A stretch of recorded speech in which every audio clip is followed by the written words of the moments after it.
Puji Tuhan, kekasih Tuhan, pagi hari ini kita akan merenungkan firman Tuhan yang kekal itu. Firman Tuhan yang menghidupkan dan menyembuhkan. Puji Tuhan, mari kita berdoa. Bapak Surgawi, pagi hari ini firman Tuhan yang hidup dan kekal itu kami mau merenungkan dan menyimpan dalam lubuk hati kami yang paling dalam nama Tuhan Yesus Kristus. Amin. Kekasih Tuhan, kita akan merenungkan tentang 3 benteng pertahanan. Pada masa perjanjian lama, Bapa Surgawi telah memberikan kepada para orang tua Israel Shema.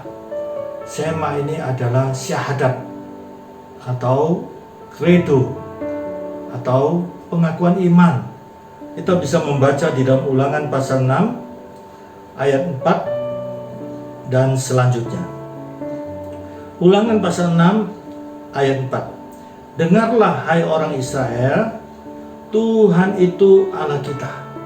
Tuhan itu esa. Kasihlah Tuhan Allahmu dengan segenap hatimu dan dengan segenap jiwamu dan dengan segenap kekuatanmu. Nah ini ukuran. Sampai sedemikian rupa kita mengenal Tuhan. Dan sampai mengasihi sepenuh hati, sepenuh jiwa, sepenuh keberadaan kita. Apa yang kuperintahkan kepadamu pada hari ini haruslah engkau perhatikan, konsentrasi, perhatikan. Kita menjalani hidup kan hari demi hari. Haruslah engkau mengajarkan berulang-ulang, perhatikan berulang-ulang. Ini berulang-ulang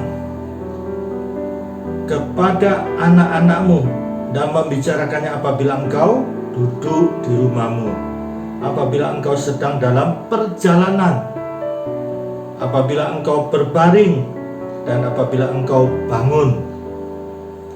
Haruslah juga engkau mengikatkannya sebagai tanda pada tanganmu, dan haruslah itu menjadi lambang di dahimu. Dan haruslah engkau menuliskannya pada tiang pintu rumahmu dan pada pintu gerbangmu. Pada masa perjanjian lama, kekasih Tuhan, di dalam tradisi Yahudi, mereka mengikatkan satu kotak di lengan anak mereka ya, yang di dalamnya berisi ayat-ayat perkamen firman Tuhan. Demikian juga pada tiang penyangga rumah itu dicatatkan firman Tuhan. Selanjutnya kita perhatikan.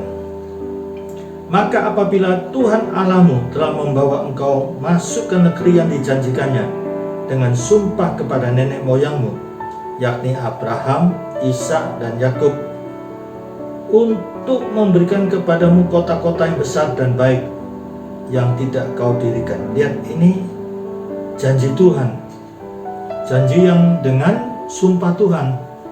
Kalau kita umat perjanjian baru memang tidak boleh bersumpah ya. Ya adalah ya, tidak adalah tidak. Nah ini Tuhan di dalam kedaulatannya sampai begitu rupa menjanjikan kalau kita menjalani hidup ini sesuai dengan apa yang telah ditetapkan Tuhan. Selanjutnya dikatakan apa? Yang tidak kau dirikan rumah-rumah penuh berisi berbagai-bagai barang yang baik yang tidak kau isi, sumur-sumur yang tidak kau gali, kebun-kebun anggur dan kebun-kebun zaitun yang tidak kau tanam. Dan apabila engkau sudah makan dan menjadi kenyang, maka berhati-hatilah supaya jangan engkau melupakan Tuhan. Jangan lupa Tuhan yang telah membawa kamu keluar dari tanah Mesir, dari rumah perbudakan. Engkau harus takut akan Tuhan Allahmu. Kepada Dialah haruslah engkau beribadah, dan demi namanya haruslah engkau bersumpah. Jangan kamu mengikuti Allah lain. Nah ini, jangan kamu mengikuti Allah lain dari antara Allah bangsa-bangsa sekelilingmu. Di dalam kitab Yeremia diingatkan, kalau kita meninggalkan Tuhan, maka kita membangun kolam yang bocor di sana, bocor di sini, pundi-pundi yang berlubang juga. Haruslah kamu berpegang pada perintah, peringatan, dan ketetapan Tuhan Allahmu yang diperintahkan kepadamu. Haruslah engkau melakukan apa yang benar dan baik di mata Tuhan, supaya baik keadaanmu dan engkau memasuki dan menduduki negeri yang baik yang dijanjikan Tuhan dengan sumpah kepada nenek moyangmu. Tuhan Allah kita memerintahkan kepada kita untuk melakukan segala ketetapan itu dan untuk takut akan Tuhan Allah kita, supaya senantiasa baik keadaan kita dan supaya Ia membiarkan kita hidup seperti sekarang ini, dan kita akan menjadi benar apabila kita melakukan segenap perintah itu dengan setia di hadapan Tuhan Allahmu, seperti yang diperintahkannya kepada kita. Amin. Ini dalam perjanjian lama, Tuhan memberikan perintah kepada para orang tua Israel supaya sedemikian rupa mengajar anak-anak mereka berulang-ulang ketika bangun dalam perjalanan, berbaring, ketika bangun. Ajarkan berulang-ulang firman Tuhan itu supaya mereka mengenal Tuhan yang esa itu dan sampai kepada ukuran mengasihi Tuhan dengan segenap hati, jiwa, dan kekuatan. Dan kita lihat Yesus Kristus menegaskan di dalam perjanjian baru, di dalam Injil Matius. Di dalam Injil Matius, Yesus menegaskan supaya kita mengasihi Tuhan juga dengan segenap hati, segenap jiwa, segenap keberadaan. Ditegaskan dalam perjanjian baru. Di dalam Injil Matius kita bisa melihat Injil Matius pasal 22 ayat 36 sampai dengan 37. Yesus mengajarkan supaya kita mengasihi Tuhan dengan segenap hati, segenap jiwa. Kekasih Tuhan, kalau kita memperhatikan sedemikian rupa ketetapan yang Tuhan berikan kepada bangsa Israel supaya umat diberkati Tuhan, menjalani hidup ini dengan takut akan Tuhan, berpegang kepada kebenaran firman Tuhan. Nah, dalam masa perjanjian baru, Tuhan memberikan kepada murid-muridnya pengakuan iman sedemikian rupa sehingga oleh para tokoh-tokoh bapak-bapak gereja menjadikan 3 benteng pertahanan. 3 benteng pertahanan terhadap ajaran-ajaran yang tidak sesuai firman Tuhan, terhadap bidat-bidat. Nah, 3 benteng pertahanan ini adalah yang pertama, kanonisasi. Kata kanon itu dalam bahasa Yunani ukuran. Maksudnya bahwa Alkitab yang kita pegang ini menjadi kitab suci pengikut Yesus. Alkitab itu dari Kejadian sampai Wahyu yang merupakan kebenaran yang harus kita pegang. Tidak boleh ditambah dan tidak boleh dikurang.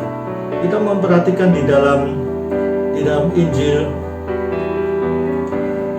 Matius pasal 24. Injil Matius pasal 24. Kita membaca ayat 35. Yesus sendiri menyatakan bahwa perkataannya itu tidak akan berlalu. Aku berkata kepadamu, Yesus sendiri menyatakan, sesungguhnya, lihat, Yesus katakan di sini, langit dan bumi akan berlalu, tetapi perkataanku tidak akan berlalu. Demikian juga kita perhatikan di dalam Mazmur pasal 19. Kita membaca Mazmur pasal 19. Kita mulai membaca ayat 8 sampai dengan ayat 12. Taurat Tuhan, itu maksudnya firman Tuhan itu sempurna, menyegarkan jiwa. Peraturan Tuhan itu teguh, memberikan hikmat kepada orang yang tidak berpengalaman. Titah Tuhan itu tepat, menyukakan hati. Perintah Tuhan itu murni, membuat mata bercahaya. Di sini kita baca firman bukan kemudian mata kita kelap-kelip ya. Maksudnya Tuhan memberikan pencerahan, Tuhan memberikan iluminasi, sehingga firman Tuhan itu menjadi terbuka terang, memberikan inspirasi kepada kita. Nah, ini memberikan hikmat. Titah Tuhan itu tepat, menyukakan hati. Perintah Tuhan itu murni, murni, membuat mata bercahaya. Takut akan Tuhan itu suci, tetap ada untuk selamanya. Hukum-hukum Tuhan itu benar dan adil semuanya. Lebih indah daripada emas, bahkan daripada banyak emas tua, dan lebih manis daripada madu, bahkan daripada madu tetesan dari sarang lebah. Lagi pula hambamu diperingatkan oleh semuanya itu. Dan orang yang berpegang ini, orang yang berpegang padanya mendapat upah yang besar, luar biasa. Orang yang berpegang kepada firman Tuhan katakan mendapat upah yang besar. Dahsyat firman Tuhan ini. Nah, yang kedua adalah credo, pengakuan iman. Nah, di sini bapak-bapak Majelis Pusat GPPS telah mencatat di buku anggaran dasar dan anggaran rumah tangga GPPS di lampiran pengakuan iman rasuli. Pengakuan iman itu dari kata aku percaya, aku percaya. Di dalam katekismus Heidelberg untuk pembinaan mereka yang mau dibaptis dengan katekisasi, Heidelberg ini banyak pernyataan-pernyataan mengatakan aku percaya, aku percaya. Nah, 12 pengakuan iman rasul ini dari pengakuan sederhana murid-murid sebelum menjadi rasul. Mereka bersaksi tentang bahwa Yesus anak Allah, Yesus Tuhan, Yesus adalah yang telah datang dari surga. Dia adalah Mesias. Nah, dari Marturein, pengakuan kesaksian yang sederhana dalam perjalanan waktu, kemudian murid-murid menjadi rasul-rasul, kemudian tokoh-tokoh bapak-bapak gereja, dari konsili ke konsili, kemudian ditetapkanlah 12 pengakuan iman rasuli. Dan ini menjadi pegangan dasar pengakuan iman semua denominasi Kristen. Nah, kita perhatikan pengakuan iman rasuli. Aku percaya kepada Allah. Lihat, aku percaya kepada Allah Bapa yang Maha Kuasa, Khalik langit dan bumi, dan kepada Yesus Kristus, anaknya yang tunggal Tuhan kita, yang dikandung dari Roh Kudus, lahir dari anak darah Maria, yang menderita sengsara di bawah pemerintahan, lihat, Pontius Pilatus, terdata di dalam sejarah juga. Disalibkan, mati dan dikuburkan, turun ke dalam kerajaan maut. Pada hari ketiga bangkit pula dari antara orang mati, naik ke surga, duduk di sebelah kanan Allah Bapa yang Maha Kuasa, dan di sana ia akan datang untuk menghakimi orang yang hidup dan yang mati. Aku percaya kepada Roh Kudus, gereja yang kudus dan persekutuan orang kudus, pengampunan dosa, kebangkitan orang mati, dan hidup yang kekal. Amin.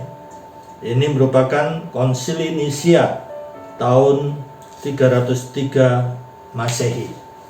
Nah, ini pengakuan iman, credo, aku percaya, sebagai benteng terhadap ajaran-ajaran yang tidak sesuai firman Tuhan. Demikian juga ada, selain tadi kita sudah mendengar pengakuan iman rasuli, demikian juga ada doa Bapa kami. Ini ajaran Yesus Kristus sendiri. Seluruh kebutuhan kita include di dalam doa Bapa kami. Dengan doa Bapa kami ini menunjukkan penundukan diri kita, kebutuhan kita akan Tuhan. Kita membutuhkan kemurahan Tuhan dalam menjalani hidup ini. Puji Tuhan. Nah, saudara perhatikan Rasul Paulus juga menjelaskan tentang pengakuan iman ini. Kita perhatikan di dalam Roma pasal 10. Roma pasal 10, lihat betapa pentingnya pengakuan iman ini. Roma pasal 10 kita membaca ayat 8. Tetapi apa katanya ini? Firman itu dekat kepadamu, yakni di dalam mulutmu, di dalam hatimu, di dalam perkataan dan hati. Ya, bukan berkata aspun saja kemudian lenyap di udara. Dengan hati percaya, itulah firman iman yang kami beritakan. Firman iman yang kami beritakan. Sebab jika kamu mengaku dengan mulutmu bahwa Yesus adalah Tuhan dan percaya dalam hatimu bahwa Allah telah membangkitkan dia dari antara orang mati, maka kamu akan diselamatkan. Karena dengan hati orang percaya dan dibenarkan, dan dengan mulut orang mengaku dan diselamatkan. Demikian juga kita perhatikan, sebab tidak ada perbedaan antara orang Yahudi dan orang Yunani, karena Allah yang satu itu adalah Tuhan dari semua orang, dan kaya di sini bukan kaya materi ya, kaya akan kasih karunia Tuhan, kaya akan kemurahan Tuhan, kaya akan rahmat Tuhan, dan kaya bagi semua orang. Tuhan tidak membeda-bedakan. Yang berseru kepadanya. Dan sebelumnya kita memperhatikan di sini, karena kitab suci berkata, barang siapa yang percaya kepada Tuhan Yesus Kristus tidak akan dipermalukan. Luar biasa ini. Dan berikutnya, benteng pertahanan yang ketiga adalah pewarisan jabatan rasuli. Nah, di sini mengajarkan tentang menjadi murid. Dalam Perjanjian Lama, murid itu sangat penting. Kita memperhatikan di dalam Yesaya pasal 50. Kita perhatikan Yesaya pasal 50. Nah, kita membaca ayat 4 dan 5. Tuhan Allah telah memberikan kepadaku lidah seorang murid, supaya dalam perkataan aku dapat memberi semangat baru. Nah, ini bisa memotivasi, bisa memberikan semangat kepada setiap orang yang lemah lesu dengan perkataan-perkataan yang diurapi Tuhan, perkataan firman yang diurapi Tuhan dari hasil persekutuannya dengan Tuhan. Lihat, kepada orang yang letih lesu, setiap pagi ia mempertajam pendengaranku untuk mendengar seperti seorang murid. Tuhan Allah telah membuka telingaku dan aku tidak memberontak, tidak berpaling ke belakang. Kecenderungan hati manusia ini keras, ya, karena pengaruh dosa lingkungan, ya. Nah, di sini setiap pagi kita belajar di bawah kaki Tuhan. Sebagai seorang murid, Tuhan akan mempertajam pendengaran kita, membuka telinga rohani kita, sehingga kita mendapat firman Tuhan yang tertulis dari Kejadian sampai Wahyu ini. Firman yang diurapi Roh Kudus, sehingga memberi semangat kepada setiap orang yang mendengarkannya. Puji Tuhan, ini menjadi murid.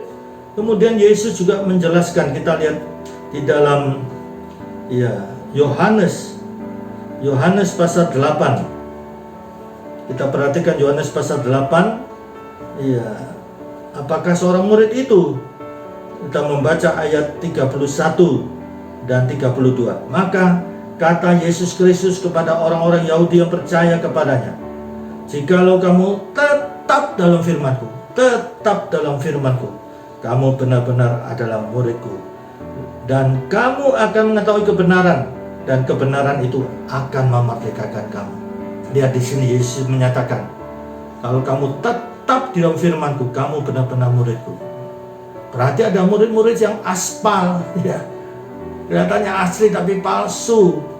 Nah, murid-murid yang sejati di sini, yaitu jikalau kamu tetap dalam firman-Ku. Di dalam situasi kondisi apapun sekarang ini, sekalipun mungkin saudara disusahkan, dirugikan, tetapi saudara tetap mengambil keputusan, komitmen kepada firman Tuhan. tidak menghalalkan segala cara. Nah, ini murid sejati. Mari kasih Tuhan 3 hal ini kita komitmen. Ya, yang pertama, kita percaya kebenaran firman Tuhan ini dari Kejadian sampai Wahyu. Tidak boleh ditambah, tidak boleh dikurang. Dan lihat Tuhan katakan kalau kita komitmen terhadap firman Tuhan, upah yang besar Tuhan sediakan. Puji Tuhan. Yang kedua, credo, pengakuan iman. Katakan pengakuan iman ini, katakan firman Tuhan. Katakan dengan percaya dari hati, mulut memperkatakan, hati percaya, itu firman iman. Dan kita perhatikan selalu menjadi ketetapan kita, pengakuan iman kita. Kalau perlu 12 pengakuan iman Rasul ini kita membaca, memperkatakan, menghafal di sini bukan kemudian hanya di otak. Tidak, itu baik, menghafal itu baik, ya. Apa saja, level apapun ya, bisa disalahgunakan, bisa. Ya, hanya membaca saja, hanya memperkatakan saja, hanya dimengerti kemudian dilupakan. Ya, hanya melakukan tapi melakukan tidak tulus. Bisa saja, semua itu bisa menjadi negatif, bisa. Ya, sampai puncaknya melakukan, ya bisa saja dia melakukan dengan sesuatu yang didasarkan motivasi yang keliru, bisa saja bisa negatif, bisa juga positif. Ya, jadi di sini kita harus memperhatikan bahwa semuanya kita lakukan sesuai dengan takut akan Tuhan. Kita lihat, jikalau kamu tetap dalam firman-Ku, kamu benar-benar adalah murid-Ku, dan kamu akan mengetahui kebenaran. Nah, ini di dalam Alkitab banyak kebenaran. Seringkali mengapa kehidupan kekristenan selalu kalah? Karena tidak tahu kebenaran. Ada kebenaran tentang berdoa dengan tidak jemu-jemu, Injil Lukas 18. Ya, ada kebenaran tentang puasa, ya, Injil Matius pasal 17 ayat 21. Ada kebenaran tentang puji-pujian, ya, Mazmur 119. Ya, ada begitu banyak ayat.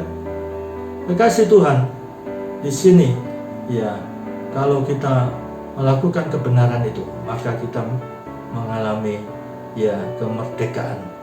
Ya, kebenaran itu akan menyatakan, ya, Tuhan itu nyata. Janji Tuhan adalah ya dan amin. Kebenaran itu akan memerdekakan kamu. Nah, mari kekasih Tuhan, ya, 3 benteng pertahanan ini kita ada dalam hidup kita. Yang pertama, pegang kebenaran firman Tuhan.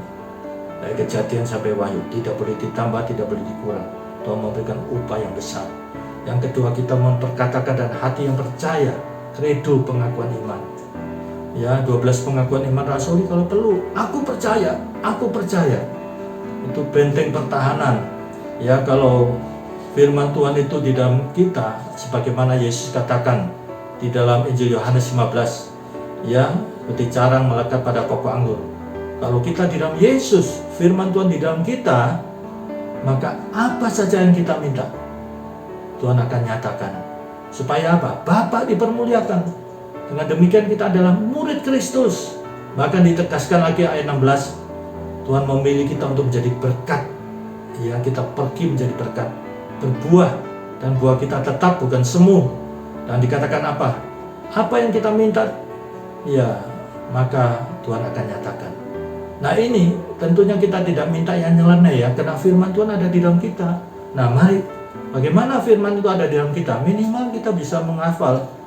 Bukan menghafal kemudian, ya, tidak naik level, harus naik next level, ya, menghafal, kemudian menghayati, menyimak, menelisik, dimengerti, dan melakukan. Nah, satu paket. Seringkali firman Tuhan itu masih ada di buku, ya, masih ada di HP kita. Mungkin ada yang bangga, firman Tuhan Alkitab ini ada di HP saya yang harganya 20 juta, 30 juta.